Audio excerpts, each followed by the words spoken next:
اور رفع الیدین تو ایسی سنت ہے، ایسی سنت ہے، ایسی سنت ہے۔ جو لوگ کہتے ہیں نا کہ رفع الیدین کے بغیر نماز ہو جاتی ہے، میں اس سے پوچھتا ہوں کہ کیا پوچھا ہے آپ نے؟ جی رفع الیدین کے بغیر نماز ہو جاتی ہے؟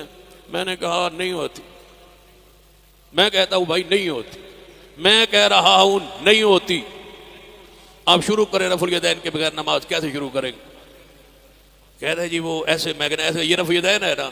کہتا ہے ہاں جی۔ تو میں نے کہا اس کے بغیر شروع کرنا کیسے شروع کرے گا؟ کہتا ہے یہ میں نے نہیں پوچھا، میں نے رکوع والا پوچھا ہے۔ میں نے کہا میں یہیں سے شروع کر رہا ہوں۔ شروع سے رفع الیدین، نماز کا آغاز ہوتا ہی رفع الیدین سے۔ شروع کیسے ہوگی رفع الیدین کے بغیر نماز؟ ہاتھوں تو اٹھانا پڑے گا۔ کہتا ہے یہ نہیں پوچھا، رکوع والا پوچھا ہے۔ میں کہتا ہوں تو نے یہ کیوں نہیں پوچھا؟ پہلا پوچھ، یہ تو روزانہ کرتا ہے؟ کہتا ہے ہاں۔ میں نے کہا دلیل، دلیل دے کہ پہلا رفع الیدین ہر نماز کے شروع والا رفع الیدین یہ فرض ہے، واجب ہے، ضروری ہے، اس کے بغیر نماز ہوتی ہے نہیں ہوتی؟ یہ فتویٰ دے۔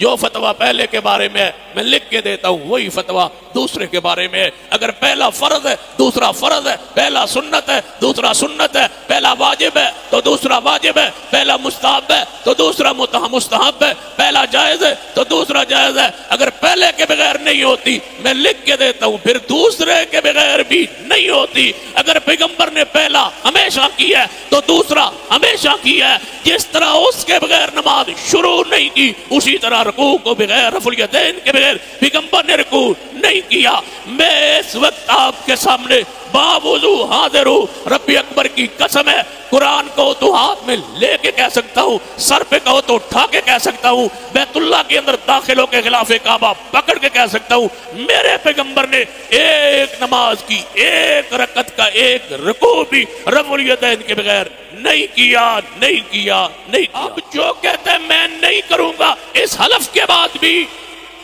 تو اس کا گریبان اور میرا قیامت والے دن ہاتھ ہوگا۔ اور اگر میں نے مسجد میں بیٹھ کے غلط بیانی کی ہو تو ہاتھ تیرا، گریبان میرا ہو۔ اللہ کی عدالت ہوگی۔ اگر میں نے غلط بیانی کی ہے، لا علمی میں نہیں کہہ رہا، جو رفع الیدین نہیں کرتے ان کے دلائل اس وقت میرے دماغ میں سارے عقلی نقلی دلائل ضعیف جو کچھ ہے میرے ذہن میں ایک ایک دلیل گھوم رہی ہے۔ سارے دلائل سے آگاہ ہونے کے بعد کہہ رہا ہوں، پوری امانت سے، دیانت سے، قبر کو، آخرت کو، رب کے سامنے پیشی کو، اپنی جہنم اور جنت کے حوالے سے ایمان رکھنے کے بعد کہ جھوٹ بولنے کی سزا جہنم ہے، سچ بولنے کی جزا جنت ہے، یہ ایمان رکھ کے کہہ رہا ہوں، پیغمبر نے کبھی رفع الیدین کے بغیر نہ رکوع کیا نہ رکوع سے سر اٹھایا۔